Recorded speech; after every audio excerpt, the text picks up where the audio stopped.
and that exhibition will go on for a couple more days. We turn now to our interview with John Caveman Gray, pioneer of sea-canoeing in Phang Nga Bay, who marked 20 years of his natural history by sea kayak in Thailand. And as an award-winning environmentalist, John guided students, guests, and us through Bat Cave and Hong Island.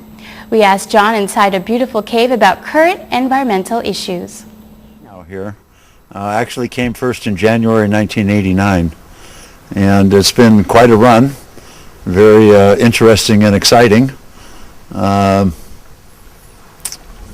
You're almost 64. You're just past 64 this week, your birthday. Tell us, how does it feel still doing this at an old age? You're very fit, you're very energetic, you're very passionate. Is it something you're going to continue until the day you die? Absolutely. I didn't even know I was 64, you know. I thought I was 16, you know. Don't I look sweet 16 and never been kissed, you know?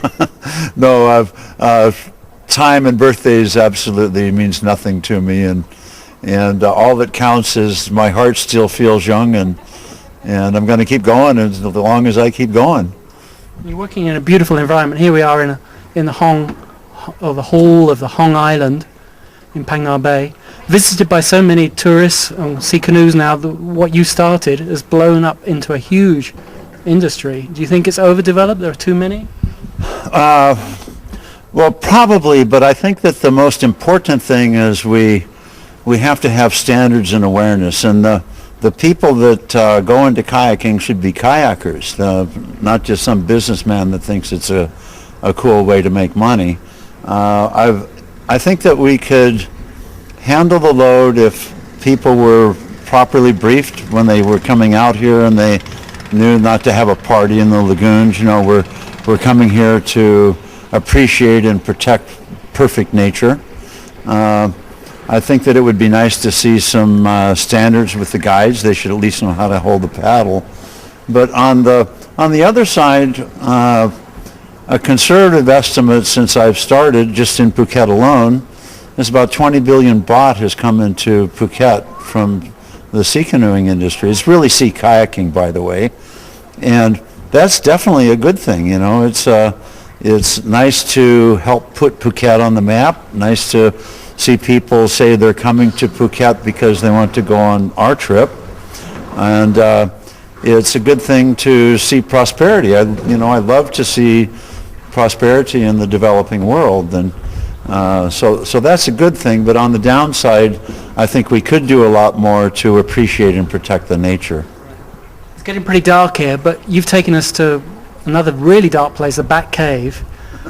You must have explored so many caves. I mean, you know them in and out. Even if you were blind, I think you'd still find your way around, wouldn't you? Well, I rarely use a light in one because I'm always giving my light to the guides anyway, you know. So I've gone through these caves enough that I can go in them in a hard shell kayak. I think that most folks should go in the inflatables with a guide that knows how to paddle. They can be quite dangerous, but What's the main danger? Is it when the tide is rising, the water rising, and people get trapped, or is it from the sharp shells on the rocks? Oh yeah, I think it's more the complexity of the cave, the sharp shells. It's sure you could get trapped inside, and once I did save 38 people that were trapped in a cave that would have been underwater in about 15 minutes. But I think the biggest problem is all the oyster shells and the sharp rocks and everything like that. It really, navigating in the caves is really for somebody who knows what they're doing. What about some of the things that some tourists do, like feeding the monkeys with bananas or feeding the fish? Is this really, it's not really a good idea, is it? No, not at all. I just go nuts when I see people feeding the monkeys. There are no bananas growing on any of these limestone. I just go nuts when I see people feeding the monkeys. There are no bananas on these limestone islands. It's an unnatural diet for them.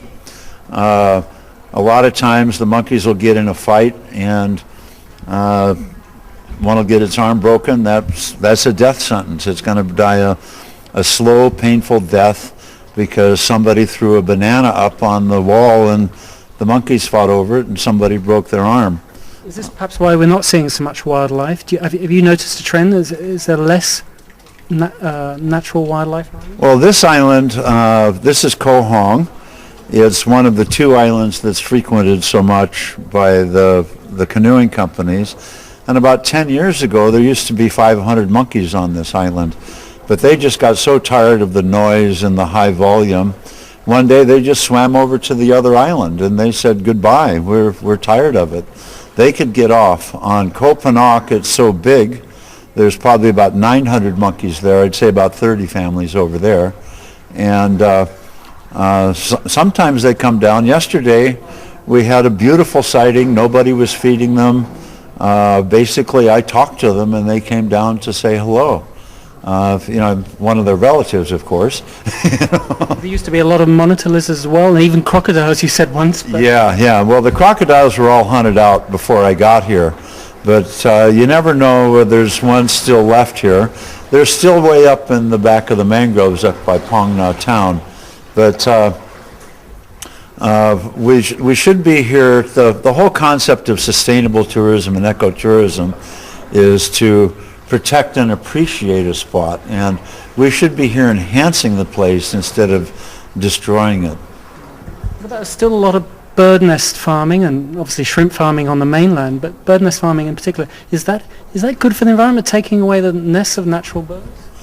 Well, if it's done right, it could be okay, but it's rarely done right. What happens is a contract gets in the way, and if they waited until the babies were grown and flew away and then they went back and took out a bird's nest, I really don't have much to complain about that. But sometimes they'll go in and they'll just chop off the bird's nest and the babies fall into the sea and drown, and there'll be a sea of babies. But I'm hoping that those days are over now. And that was John Caveman Gray, pioneer of sea kayaking in Phang Nga Bay.